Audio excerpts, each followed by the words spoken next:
La vie est difficile, les temps sont mauvais. Chaque jour, nous sommes environnés de mauvaises nouvelles. Nous expérimentons des situations où nous nous sentons fragiles.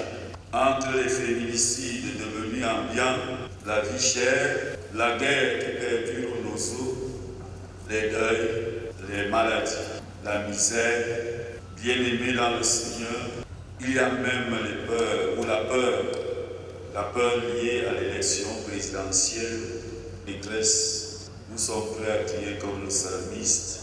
Je lève les yeux vers les montagnes, d'où me viendra le secours. C'est ce qu'a expérimenté la femme de notre texte. Nous lisons en effet au verset 11 et 12. Et voici, il y avait là une femme possédée d'un esprit qui la rendait infirme depuis 18 ans. Elle était courbée et ne pouvait pas du tout se redresser. Lorsqu'il la vit, Jésus lui adressa la parole et lui dit « Femme, tu es délivrée de ton infirmité. » Et ici, c'est la signature de l'évangéliste Luc, attaché aux faibles et manifestant la compassion du Seigneur, démontrant la compassion du Seigneur pour les personnes en situation de détresse. C'est vrai qu'il était médecin et on peut bien comprendre qu'il fut animé, qu'il ait été attiré par la compassion du Christ. D'où le thème du message de ce jour, le secours divin. Le secours divin. Le secours divin, c'est le bienfait que, dans le sentiment de sa faiblesse et de ses limites, l'homme attend de Dieu. L'homme reconnaît qu'il est faible et qu'il est limité et il attend que Dieu intervienne, que Dieu agisse, que Dieu fasse quelque chose, qu'il lui vienne en aide. La Bible est parsemée de supplications, d'appels au secours, de demandes d'aide et les psaumes, il y en a tellement qui évoquent cette question. C'est l'intervention divine en faveur des fidèles de Dieu. Le Dieu de la Bible assure son secours à ses fidèles. Le secours, ce terme de secours se décline en plusieurs expressions synonymes. Et ces expressions démontrent la richesse même de l'expérience des croyants de la Bible. Secours, aide, délivrance, salut, refuge, retraite, etc. Dans le texte lu, nous avons une femme en situation. La situation de la femme de notre texte. Le texte souligne qu'il s'agit ici d'un cas de possession. C'est une possession démoniaque. Un esprit habite cette femme. Et cette possession est manifestée physiquement et a des conséquences multidimensionnelles qui défavorisent cette femme. Parce qu'à cause de cette situation, on peut bien s'imaginer, on peut même se poser des questions. Avait-elle un mari ou avait-elle toujours un mari? Je connais une dame qui était mariée et lorsqu'elle a fait l'expérience de la prison à cause d'un dossier qui touchait le directeur de la structure. Et vous savez, quand on parle déjà de directeur en ce qui concerne les malversations, on va toucher toute la chaîne de ceux qui sont dans la gestion, n'est-ce pas? Que vous soyez impliqués ou pas. Ça s'est vu plusieurs fois dans notre pays. Et elle s'est retrouvée donc en prison. Elle travaillait dans l'agence comptable, donc naturellement. Et elle était enceinte et elle a accouché de leur bébé en prison. Elle avait pris plusieurs années. Et au fil du temps, le mari s'est lassé et il a demandé le divorce. Aujourd'hui, elle est sortie de prison par la grâce de Dieu. Mais vous voyez bien, elle a perdu le mari. Elle a dû vivre la crise réalité du divorce étant en prison, au moment même où elle avait plus besoin de cet amour, de cette présence. Donc cette femme, cette situation a dû avoir des conséquences multidimensionnelles dans sa vie. D'ailleurs, ça créait la répulsion. C'est sûr que ce n'est pas tout le monde qui voulait être près d'elle. Dans notre contexte, il est possible qu'on dise qu'elle est une sorcière. C'est pour cela qu'elle se retrouve à marcher comme cette infirme dans cette situation. Elle était courbée, dit le texte, liée par Satan pendant 18 ans. C'est-à-dire qu'elle était déformée, elle était tordue. On pourrait même dire qu'elle était devenue laide. Parce qu'il y a des choses qui vous rendent laid, naturellement. Bon, quand on dit laid, ça choque, n'est-ce pas? pas beau à voir, c'est plus doux.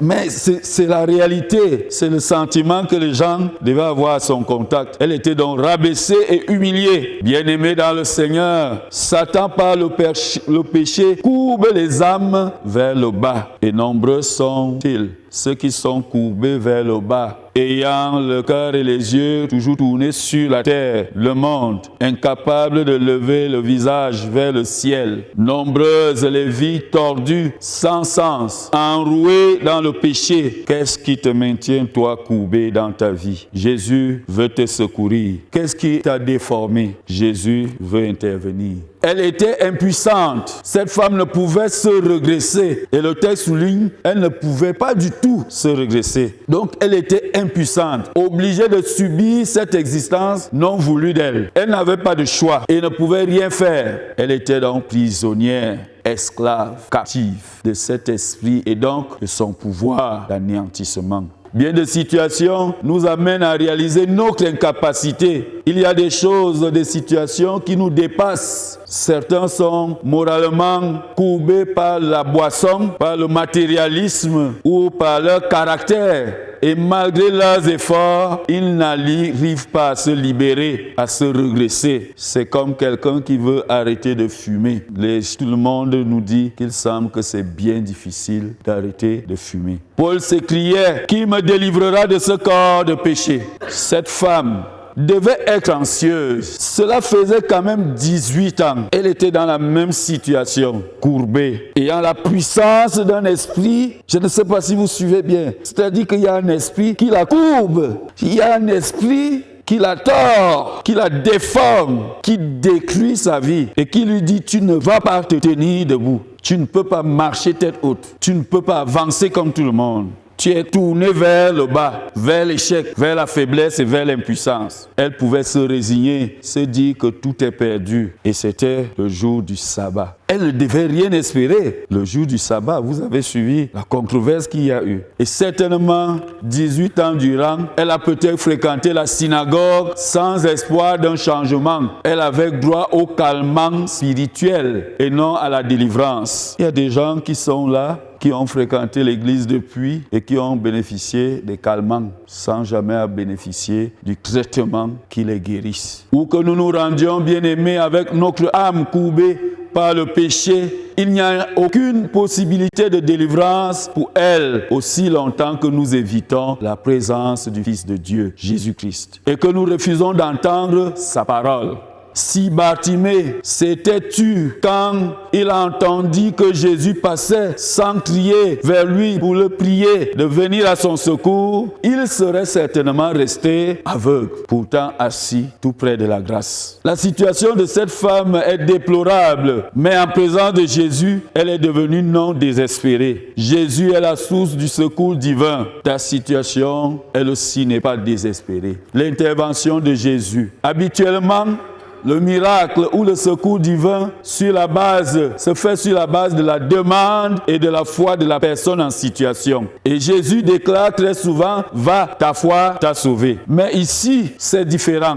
C'est Jésus qui initie la délivrance de la femme. Ce n'est donc pas d'abord en réponse à sa foi. En réalité, ta foi se découvre après. Pas qu'elle soit incrédule, non. Car si elle est venue à la synagogue, il se peut qu'elle soit engagée. Mais ce n'est non plus cela qui la sauve. Certes, Jésus soulignera plus tard qu'elle est fille d'Abraham, la connectant ainsi au Père de la foi. Et elle est donc une femme de foi parce que fille du Père de la foi. Mais la grâce du Seigneur se manifeste plus. Le secours divin émane d'abord de la grâce de Dieu. Comme quoi, ta foi, même silencieuse, ne peut laisser Jésus indifférent. 3 choses se produisent alors ici. Première, qui conduisent à la délivrance. Premièrement, elle est vue par Jésus. Quand Jésus la vit, précise le texte, sa délivrance est déclenchée dès le moment où Jésus l'a vue. Au milieu de la foule, pourtant, et une femme, en plus, pour les Juifs, c'est c'est très significatif. Jésus l'a vu. Autrement dit, puisque Dieu est supposé tout voir, ne la voyait-il pas avant? Mais cela veut dire ici que Jésus l'a vu de manière spéciale. Jésus l'a remarqué.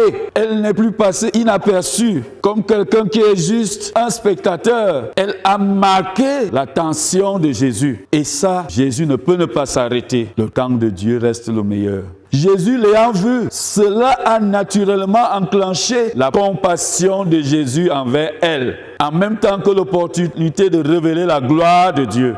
Bien-aimé dans le Seigneur, Dieu dit à Moïse, « J'ai vu la souffrance de mon peuple et à cause de cela, sa délivrance fut déclenchée. » Ta vie, ta présence, ta manière d'être dans le temple, dans l'église, dans la vie, peut faire que Dieu te remarque, qu'il te voit spécialement. Et quand Dieu te voit spécialement, il fait une chose spéciale pour toi. C'est le privilège de ceux qui sont au Seigneur que Dieu voit aujourd'hui ta souffrance, tes douleurs, tes peines, tes combats, tes craintes, tes malheurs. Oui, Dieu voit et sa compassion le pousse à agir, qu'aujourd'hui soit pour toi l'heure de ta délivrance. Après l'avoir vu, deuxième chose qui se produit, une déclaration prophétique de Jésus. Et cette prophétie de Jésus, ce n'est pas une prophétie dans le futur, au futur. C'est une déclaration prophétique qui touche l'immédiat. C'est à la fois une déclaration d'autorité, de puissance et de foi. Jésus lui dit, tu es délivré, tu es guéri. Il ne lui dit pas, tu guériras, tu seras délivré. Dieu fera quelque chose pour toi. Mais Jésus lui dit,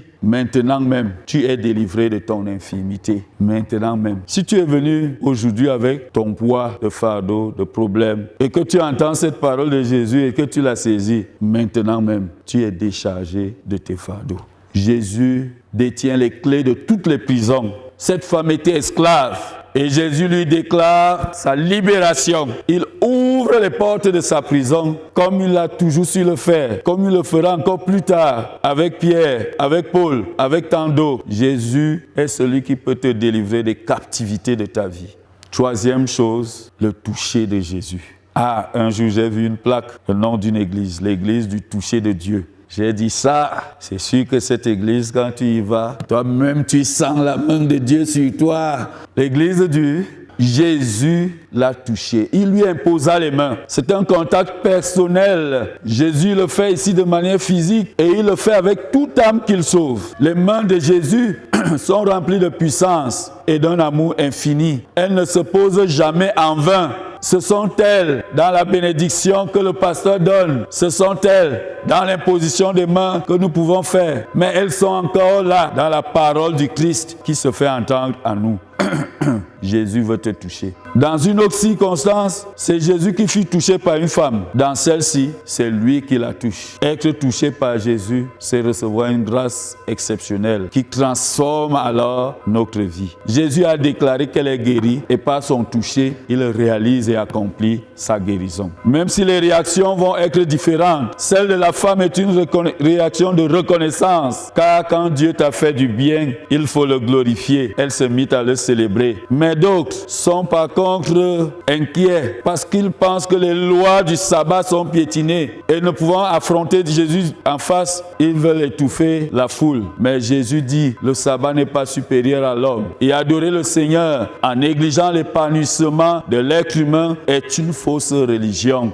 Ce qui est au centre, c'est Jésus. Et Jésus, c'est le sauveur des hommes. Il n'y a pas donc Jésus sans le salut pour les hommes. Si nous présentons un évangile sans le salut de l'homme, le salut qui voudrait dire l'épanouissement sur toutes les dimensions de la vie de l'homme, alors nous présentons un mauvais évangile. Mes chers amis de l'ACF et de l'ACH, voilà une année qui est terminée. Les associations ont été faites pour être porteuses du message du Christ. Un cadre de libération, de guérison et de délivrance. Et non un cadre qui étouffe, qui traumatise et qui éloigne. Soyez ces instruments du Seigneur pour être les endroits où les gens font l'expérience du secours divin.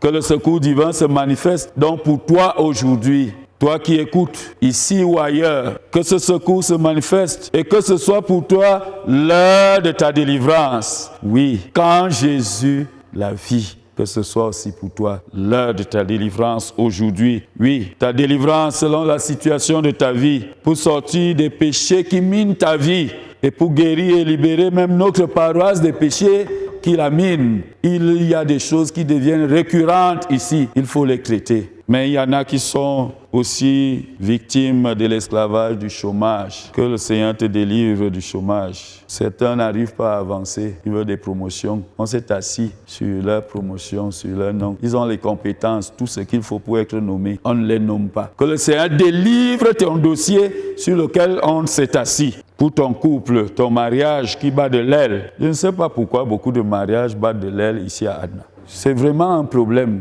pour ta famille. Pour notre paroisse, dans son engagement pour le deuxième quarantenaire.